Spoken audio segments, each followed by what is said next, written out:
All right, let's dive right into one of cricket's most devastating weapons, the in-swinger. Whether you're trying to perfect your own bowling or you just love watching the game, you're going to want to understand what makes this delivery so special. And you know what? It really is. There's just nothing like watching that ball curve beautifully through the air, ducking back in towards the batsman. It can totally flip a game on its head. It's this incredible mix of pure art and some pretty cool science. And today, we're going to break it all down for you. Okay, first things first. Let's get a really clear picture of what an in-swinger actually is, and, more importantly, why it's so lethal. So at its heart, it's pretty simple, right? An in-swinger swings in towards the batsman. Now the opposite of that is the outswinger, which, you guessed it, swings away. But it's that specific inward movement of the in-swinger that causes so much trouble. And here's why it's such a brilliant tactic. For a right-handed batsman, that ball is coming right at their body. It messes with their head. Am I going to get hit? Is it going to hit the stumps? It makes them a huge target for an LBW, that's leg before wicket, or it can sneak right through that gap between their bat and pad, and boom, clean bowled. And for a left-hander, it moves away, tempting them, forcing them to reach for the ball and make a mistake. It's a real headache for anyone at the crease. Now for my favorite part, the physics behind it all. I know, it looks like some kind of magic when you see it on TV, but it's all about aerodynamics. And trust me, once you get the why behind the swing, the how of actually bowling it makes so much more sense.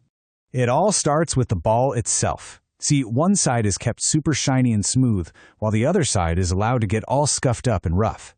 And this is where the magic happens. Air zips right past that smooth, shiny side really fast. But on the rough side, the air kind of gets stuck. It tumbles around, becomes turbulent, and slows down.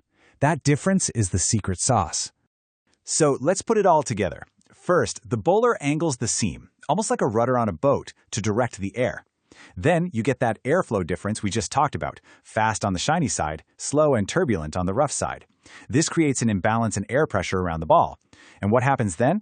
Well, the ball literally gets pushed by the higher pressure and it swings towards the rough, slower side. And there you have it, your in-swinger. Okay, theory's over, let's get practical. How do we actually do this?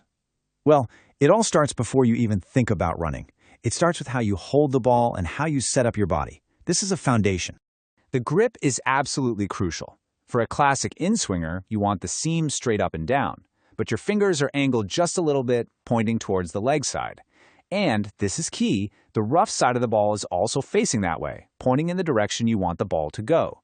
Your thumb just rests underneath for support. And remember, don't strangle the ball. It should feel firm but comfortable.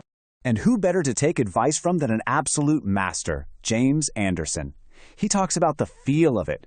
He says he points the seam towards fine leg and really focuses on the ball coming off his middle finger. See, it's not just about a mechanical grip. It's about developing a delicate touch, a sense of how to release the ball just right. Next up, your body. Are you more of a front-on bowler where your body is pretty open and facing the wicket? That often goes with a faster run-up. Or are you more side-on, where you're more closed off with your feet parallel to the crease? Honestly, neither one is better than the other. It's all about finding what feels natural and gives you the best angle and power. Okay, grip is set, stance is chosen, now for the motion. Let's look at the bowling action itself. The whole sequence that creates the pace and, of course, the swing. Just look at that. Bowling is a seriously powerful athletic movement. It's a full-body thing. Every single part of you, from your toes to your fingertips, has to fire in perfect sync to get that ball down there effectively. It's like a controlled explosion. So, let's trace the energy. It starts with the run-up, which is all about building momentum. Get this, it can actually account for almost 20% of the ball's final speed. Then comes the delivery stride, where you plant your feet and get ready to unload. You use your non-bowling arm to pull down, generating power.